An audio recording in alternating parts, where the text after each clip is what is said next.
Hello everyone, good morning. কেমন আছো সবাই? আশা করছি খুব ভালো আছো। আমরাও ভালো আছি। কালকের ব্লগে দেখতেই পেলে ঠাকুমার বাড়িতে এসেছি। মার পুজো টুজো সব হয়ে গেছে, আর এই যে সবাই বসে গেছে এখন চা খেতে। এবার আমিও চাটা খেয়ে নিই, কারণ আমি সব থেকে লেটে উঠেছি। আর এখানে লেটে ওঠা মানে ওই এখন 7:15 মতো বাজছে।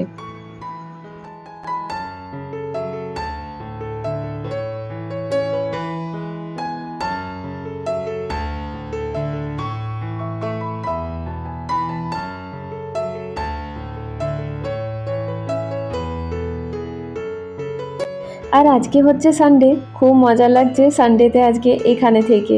আর আজকের মৌসুমটাও এখনো পর্যন্ত খুবই ভালো আছে, ঠান্ডা ঠান্ডা হাওয়া চলছে আর বেশি রোদও নেই। তো এখন আমার চাইতেই ছেলে এখন বিস্কুটটা ডুবিয়ে খাবে, তারপরে আমি চা খাবো, যেটা কিনা বাড়িতেও আমার ছেলে করে।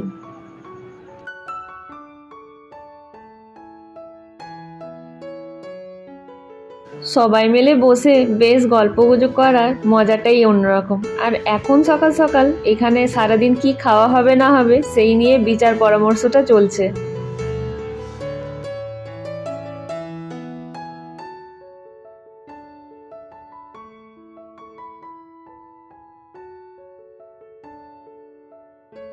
আর দেখো, গল্প করতে করতেই এখানে আসলো উসমি। অ্যাকচুয়ালি এখানের একদম পাশের বাড়িতেই থাকে, আর আমার ছেলে ছোটবেলার বন্ধু। ওই যে নারকেল গাছটা দেখালাম সেটা কিন্তু এদেরই। আর আমরা এখানে যখনই আসি উসমি ঠিক চলে আসবে একবার দেখা করতে। তাই আজকে এসেছে দেখা করতে। ও ওদিক থেকে দেখতে পেয়েছে যে আমরা এসেছি। এখন একটু সুন্দরীর সাথে আলাপ চলছে।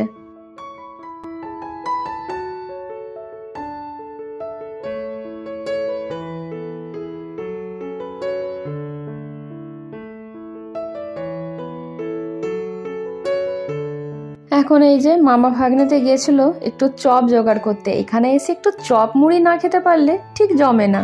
তো দেখো এখানে কিন্তু এখনো শালপাতা চল আছে, শালপাতাতে মুড়ে চপগুলোকে দিয়েছে। এখন কোথায় যাচ্ছি জানো? ছেলের সাথে ফার্স্ট টাইম স্কুটিতে বসতে।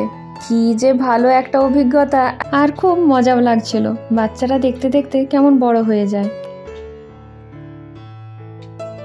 তবে হ্যাঁ, ও কিন্তু খুব সেফলি চালাচ্ছিল আর খুব সুন্দর চালাচ্ছিল। এখানে তো তেমন গাড়ি ঘোড়া নেই, তাই ভাবলাম যে ঠিক আছে একটু এখানে শখ মেটাক। তবে ধানবাদে ওকে মোটেই বাইক দেওয়া যাবে না এখন। আজকালের এই বাচ্চাদেরকে আলাদা করে ট্রেনিং কিছু লাগে না, ওরা কিন্তু অনেকটা নিজেরাই শিখে নেয়। তাই আমরা ঠিকই করে রেখেছি 18+ না হওয়া পর্যন্ত ওকে কোনো রকমেরই গাড়ি চালাতে অর্ডার দেওয়া হবে না। তবে এখানে যেহেতু একদমই সেফলি, তাই জন্য ওর একটু শখ মেটাতে দিলাম। আমরা অনেক মা বাবাকেই দেখেছি এই বয়সের ছেলে মেয়েদেরকে শেখানোর জন্য এখন থেকে বাইক হাতে দিয়ে দিয়েছে, আর সেটা আমার মনে হয় না এটা দরকার আছে, না তো এটা উচিত। আজকে আমাদের মেনুতে ঠিক হয়েছে মাছও হবে আর মাটন হবে। মাটন তো সকালে গিয়েছিল আনতে, পাওয়া যায়নি। এখানে ভাবলাম মাছটা পেয়ে যাব। মাছও এখানে আছে ছোটগুলো। আজকে কিন্তু আমাদের মাছের পাতুরি খাওয়ার ইচ্ছে আছে, তাই জন্য আর নিলাম না। আর এই দেখো, মা যখন ঘুরেছে বাবাই বা কেন ছাড়ে? বাবারও তো শখ জাগছে একটু ছেলের সাথে বসি, তাই দেখো বসে চলে গেল এখন ঘুরতে। আর ছেলের তো যেন এগুলোই এনজয় লাগছে। কি কাণ্ড দেখো, গেল ছেলে চালিয়ে আর নিয়ে আসছে বাবাতে চালিয়ে।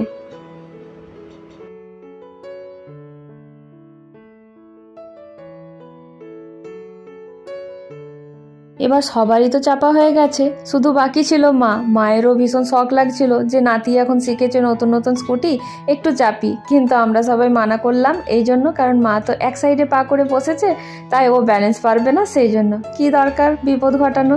তাই এদের মন রাখতে দুটো ফটোই তুলে দিলাম আমরা। এবার আসলো মামার পালা। কালকে মামাতে ঘুরিয়েছে, আজকেও বলছে মামাকে ঘোরাবো পুরো গ্রাম। আর এখানে ওয়েদারটা দেখো, এখনো একদম মেঘলা মেঘলা, খুবই ভালো লাগছে ওয়েদারটা। তাছাড়া এইদিকে এত গরম লাগে যে সহ্যই করা যায় না। চলো এবার এদের স্কুটির পালা শেষ হলো। এবার আমার ইচ্ছে আছে একটু যাই ওই যে মুড়ির কারখানাটা দেখতে। তাই দেখো মা আর আমি দুজনে চলে গেলাম। আর গিয়েই দেখতে পেলাম বেশ ভালো ভিড় আছে লোকজনের মুড়ি নিতে। দেখো কত কাঠ রাখা আছে, আর এত গরম ওখানটা যে আমি ভিতরে যেতেই চাইছিলাম না। তারপর ভাবলাম না যাই, একটু তোমাদের সাথে শেয়ারও করা যাবে। এখানে রইল এই যে মেশিনটা, চলছে। আর এইখানে দেখো ভাট্টিটা, তাই জন্যেই এত কাঠ রাখা আছে এখানে। এই আঁচেই কিন্তু মেশিনটা চলে। দেখো মুড়িগুলো কি সুন্দর হয়ে তৈরি হয়ে চলে আসছে। আর আমরা যখন ছোটোতে মুড়ি ভাজতে দেখতাম, সেটা কিন্তু বাঁশকুঞ্চি দিয়ে কি সুন্দর নাড়িয়ে চাড়িয়ে মাটির খোলা দিয়ে মুড়ি ভাজা হতো, দেখতেও মজা লাগতো। তবে হ্যাঁ, ওটা একটু কষ্টকর কাজটা ছিল। আর আমরা এই জন্যই দেখতে পেতাম, কারণ তখনকার দিনে মুড়ি ঘরে ঘরে এসে ভেজে দিয়ে যেত, আর তখন আমাদের দেখবার ভিড় লেগে যেত।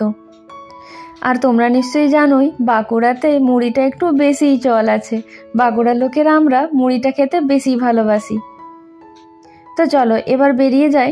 লাস্ট একবার এই হেডো মেশিনটাকে আরেকবার দেখিনি, কি জোরে যে শব্দ হচ্ছিল, আমার তো বুক ধড়ফড় করছিল। আমরা এখন গল্প করতে করতে এবার ঘরের দিকে যাচ্ছি। এবার গিয়ে নিয়ে দেখতে হবে রান্নাবান্নার কী সব তৈয়ারি হলো। আর আমরা এখনও তো জলখাবার খাইনি। আমি আগে ঠাকুরকে জল দেবো, তবেই জলখাবার খাবো। আর সেই যে চপগুলো আনা হয়েছিল, কে যেন খেয়ে বললো যে খুব একটা ক্রিস্পি নয়। তাই দেখো মা আবার সেগুলোকে ভালো করে ভাজতে শুরু করেছে। এবার মাখা হচ্ছে একদম জমিয়ে মুড়ি। আজকে জলখাবারে আমাদের মুড়ি হবে। এই যে মা এখানে শসা পেঁয়াজ দিয়ে মাখছে, একটু চানাচুর দিয়েছে। আর কাকা বানিয়েছে কাবলি ছোলা, অদ্ভুত ভালো হয়েছিল কাবলি ছোলাটা, সাথে গরম গরম চপ।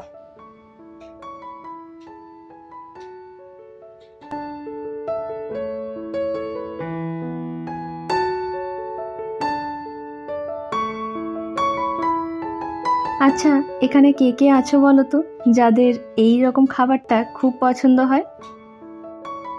আমাদের তো খুব মজা লেগেছিল, জমিয়ে খেয়েছিলাম। অরিন্দম আর আমার ছেলে খুব একটা মুড়ি খায় না, তবে এখানে বেশ জমে খেয়েছিল, আর ওদের কিন্তু পছন্দও হয়েছিল খুব। এখানে আসলে বাড়ির জামাই মানে অরিন্দমের প্লেট রেডি হচ্ছিল, তাই ঠাকুমা কিন্তু বেশ ভালো করে দেখে নিল যে সব ভালো মতন দেওয়া হয়েছে কিনা। এটা দে ওটা দে করে নিয়ে আমাকে বলছিল। জামাই খাতিরে কোনো রকমের ত্রুটি ঠাকুমা সহ্য করে না।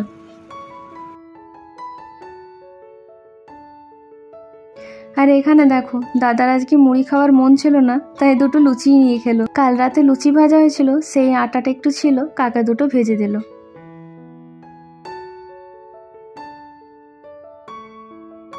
এখন চান টান করে এসে এবার একটু রেডি হয়ে নিই। আর দেখো আজকে কিন্তু সেই টপটাই পরেছি যেটা আমার ছেলে আমাকে অ্যাজ আ বার্থডে গিফট আনিয়ে দিয়েছিল। তো এখন এবারে আগে ভালো করে ক্রিম ট্রিম লাগিয়ে নিই, একটু রেডি হয়ে নিই, তারপরে যাব এখন ঠাকুরকে প্রণাম করব, জল টল দেবো, তারপরে কিন্তু পেট পুজোতে বসে পড়বো।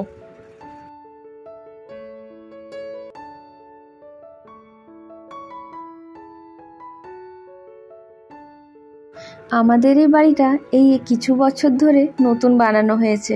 আগে এখানে বাড়িটাও ছিল, রুমগুলোও ছিল, তবে এখানে থাকা হতো না, তাই অত ভালোভাবে গুছানো বাগানো ছিল না। এখানে কিন্তু একটা কুয়া ছিল, আর ছিল ঠাকুমার বিশাল বড় একটা বাগান, যেখানে অনেক রকমের শাকসবজি আর অনেক রকমের ফুল লাগাতো ঠাকুমা। আমার ঠাকুমার কিন্তু আমার বাবার মতনই বেশ বাগান করার শখ আছে। আর ঠাকুমার সেই বাগানের মধ্যে আমার সবথেকে প্রিয় জিনিস যেটা ছিল, সেটা ছিল বেলি ফুলের গাছ। অনেক বেলি ফুল হতো, অনেকগুলো গাছ ছিল।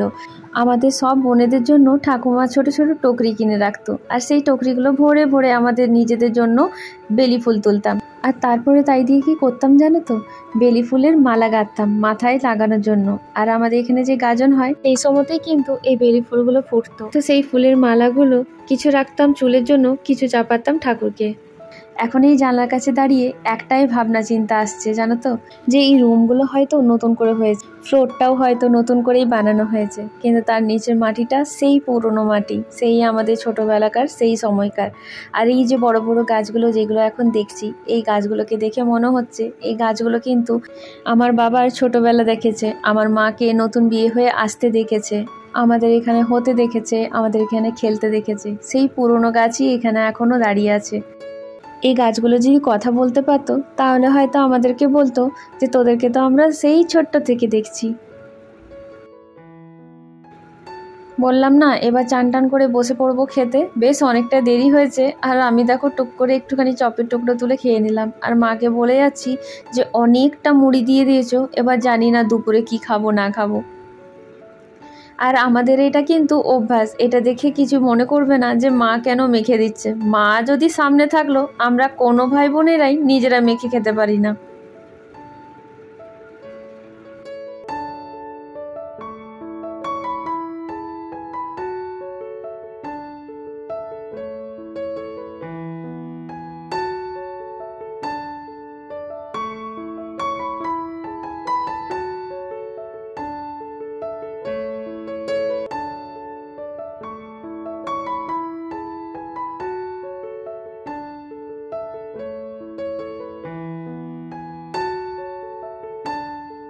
আমরা এখন খেতে বসেছি, তখন কিন্তু লাইন ছিল না, তাই বাবা এখানে বসে নিয়ে ঠাকুমার সাথে গল্প করতে করতে আমাদেরকে হাওয়া করে দিচ্ছিল। এখন মা রেডি হচ্ছে, একটুখানি আমরা যাচ্ছি পাশের বাড়িতে, ওই যে অস্মি এসেছিল ওদের বাড়িতে। আসলে ওর মা মানে কাকিমার সাথে একটু দেখাও করব। আর ওই কাকিমার না একটা দোকান আছে যেখানে খুব সুন্দর ইমিটেশন জিনিস থাকে, আর সেগুলো কিন্তু খুব সুন্দর কালেকশন থাকে, তাই সেইগুলোও একটুখানি দেখব। তবে এই সব জিনিসগুলো এবার তোমরা কিন্তু দেখতে পাবে নেক্সট ব্লগে।